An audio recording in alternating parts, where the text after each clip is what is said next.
Well, I wish him luck. He's got a big thing. We'll find out. President হিসেবে Trump unpredictable.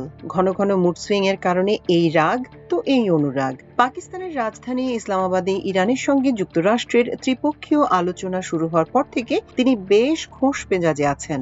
অন্তত তার social মিডিয়ায় sarcastic পোস্টগুলো সে কথাই বলছে। যা বলছেন যুক্তরাষ্ট্রের প্রেসিডেন্ট তা সম্ভবত তথ্যের ভিত্তিতে বলছেন না। আলোচনার শুরুতেই তিনি তার নিজস্ব সোশ্যাল মিডিয়া প্ল্যাটফর্ম ট্রুথ সোশ্যালে এক পোস্ট দেন, যেখানে তিনি লেখেন, ইরান লুজিং বিগ, বাজেভাবে হেরে যাচ্ছে ইরান। তিনি দাবি করেন ইরান বাজেভাবে পরাজিত হয়েছে। তাদের নৌবাহিনী শেষ, তাদের বিমান বাহিনী শেষ, তাদের আকাশ প্রতিরক্ষা ব্যবস্থা কার্যত নেই, রাডার ব্যবস্থা ধ্বংস, তাদের ক্ষেপণাস্ত্র ও ড্রোন কারখানাগুলো সহ ক্ষেপণাস্ত্র ও ড্রোনের মজুদের বড় একটা অংশ ধ্বংস হয়ে গেছে।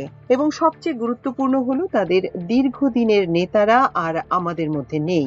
এরপর তিনি পোস্টে লেখেন, সকল প্রশংসা আল্লাহর, প্রেইজ বি টু আল্লাহ। ওই পোস্টে ইরানের পক্ষ থেকে সমুদ্রে মাইন পুঁতে রাখার প্রসঙ্গ টেনে ট্রাম্প আরো বলেন, যুক্তরাষ্ট্র এখন বিশ্বজুড়ে বিভিন্ন দেশের স্বার্থে হরমুজ প্রণালী পরিষ্কার করতে শুরু করেছে। মার্কিন সংবাদ মাধ্যম অ্যাক্সিওসও একই দাবি করে জানায়, বেশ কয়েকটি মার্কিন জাহাজ হরমুজ প্রণালী অতিক্রম করেছে। যদিও কোনো মার্কিন জাহাজ হরমুজ প্রণালী অতিক্রম করেনি বলে দাবি করেছে তেহরান। ইরানের সংবাদ মাধ্যম IRIB দেশটির একজন জ্যেষ্ঠ সামরিক কর্মকর্তার বরাত দিয়ে একথা জানিয়েছে।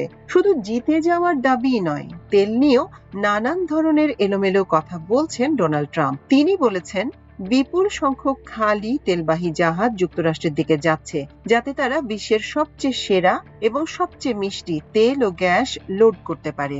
আজ শনিবার ট্রুথ সোশ্যালে দেয়া ওই পোস্টে ট্রাম্প দাবি করেন, যুক্তরাষ্ট্রের কাছে বিশ্বের সবচেয়ে বড় দুটি তেল অর্থনীতির দেশের চেয়েও বেশি পরিমাণ তেল আছে এবং এর মানও ভালো। আমরা আপনাদের জন্য অপেক্ষা করছি, দ্রুত চলে আসুন।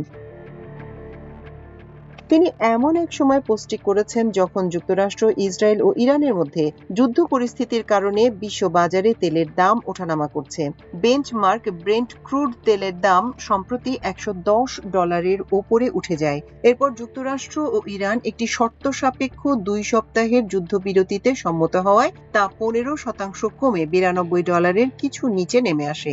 এই চুক্তিতে হরমুজ প্রণালী পুনরায় খুলে দেওয়ার বিষয় রয়েছে। ইরান বিশ্বের গুরুত্বপূর্ণ শিপিং রুট হরমুজ প্রণালীতে জাহাজ চলাচল কার্যত সীমিত করায় জ্বালানি তেল ও খাবারের দাম অনেক বেড়ে যায়। তবে সংঘাত শুরুর আগের তুলনায় এখনো তেলের দাম বেশ বেশি। আগে এই তেল ব্যারেল প্রতি প্রায় $70 লেনদেন হচ্ছিল। মাল্টিমিডিয়া ডেস্ক, আমার দেশ।